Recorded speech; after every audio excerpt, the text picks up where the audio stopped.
सुना। अब हम सुनने जा रहे हैं दूसरा अध्याय।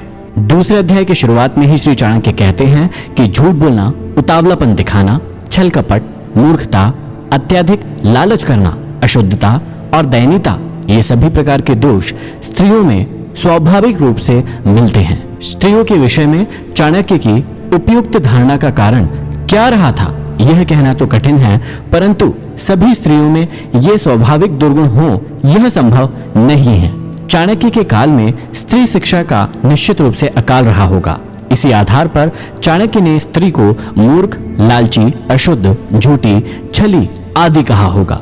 लेकिन दयाहीनता की भावना स्त्री का स्वाभाविक दोष नहीं माना जा सकता। चाणक्य कहते हैं कि भोजन करने तथा उसे अच्छी तरह से पचाने की शक्ति हो तथा अच्छा भोजन समय पर प्राप्त हो, प्रेम करने के लिए अर्थात रति सुख प्रदान करने वाली उत्तम स्त्री के साथ संसर्ग हो, खूब सारा धन और उस धन को दान करने का उत्साह हो, ये सभी सुख किसी तपस्या के फल के समान होते हैं, अर्थात कठिन साधना के बाद ही ये सुख प्राप्त होते हैं।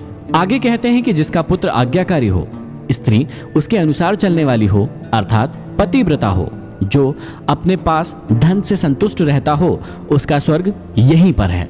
और कहते हैं कि पुत्र वे ही हैं जो पिता भक्त है, पिता वही है जो अपने बच्चों का लालन पोषण करता है, मित्र वही है जिसमें पूर्ण विश्वास हो, और स्त्री वही है जिससे परिवार में सुख शांति व्याप्त हो।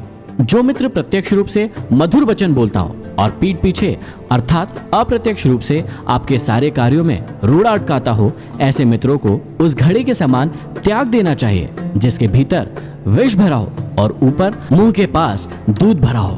बुरे मित्रों पर और अपने मित्रों पर भी कभी विश्वास नहीं करना चाहिए, क्योंकि कभी नाराज होने पर संभवतः वह आपका विशिष्ट मित्र भी सारे रहस्यों को बाहर जाकर प्रकट कर सकता है। मन में विचारे गए कार्यों को कभी किसी के सामने नहीं करना चाहिए, अपितु उसे मंत्र की तरह रक्षित करके अपने मतलब सोचे हुए कार्य को करते रहना चाहिए। निश्चित रूप से मूर्खता दुखदायी है और यौवन भी दुख देने वाला है, परंतु कष्टों में भी बड़ा कष्ट दूसरों के घर पर रहना होता है। निश्चित रूप से मूर्ख व्यक्ति का समाज में कोई सम्मान नहीं है। विवेकहीन व्यक्ति को पग पग पर अपमानित होना पड़ता है और परिहास का पात्र बनना पड़ता है। इसी प्रकार यौवन के आने पर भी आदमी कभी कभी अपना विवेक और आपा खो बैठता है। जवानी में आदमी का जोश और उत्साह तो खूब बड़ा चढ़ा होता है, पर वह अपना होश भी खोए रहता है। उसमें अपनी शक्ति का अहम इस कदर बढ़ जाता है कि उसे अपने सामने वाला व्यक्ति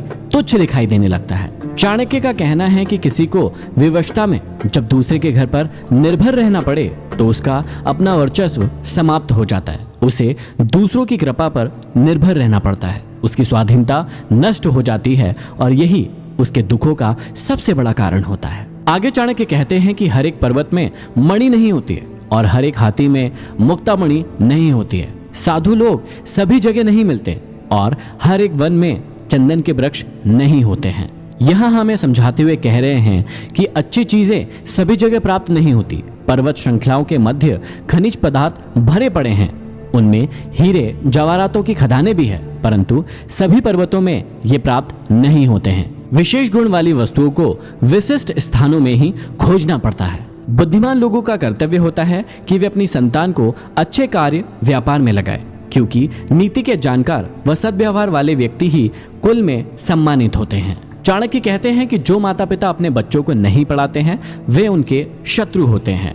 ऐसे अपढ़ बालक सभा के मध्य में उसी प्रकार शोभा नहीं पाते जैसे हंसों के मध्य में बगुला शोभा नहीं पाता।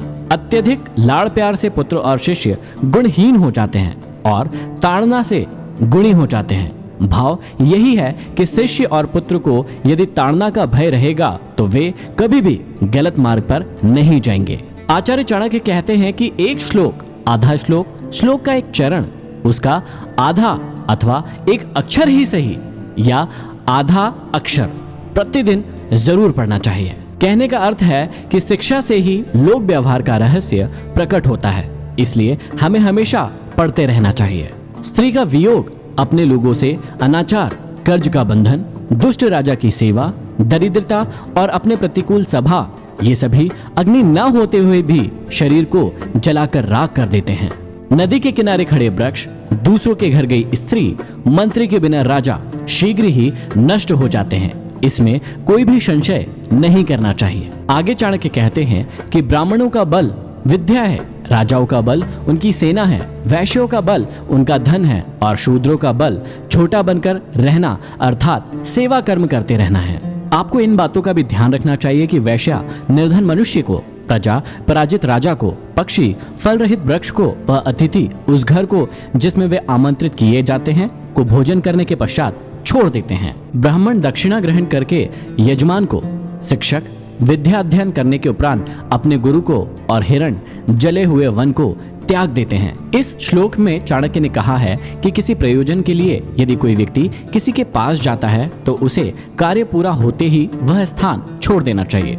उद्देश्य पूर्ति के बाद वहां रुकना किसी भी दृष्टि से उत्तम नहीं है।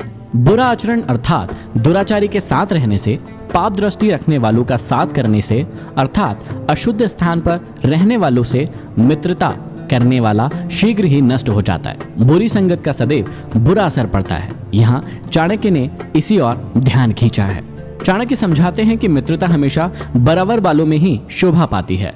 नौकरी राजा की अच्छी होती है, व्यापार में कुशल व्यापारी और घर में सुंदर स्त्री शोभा पाती है।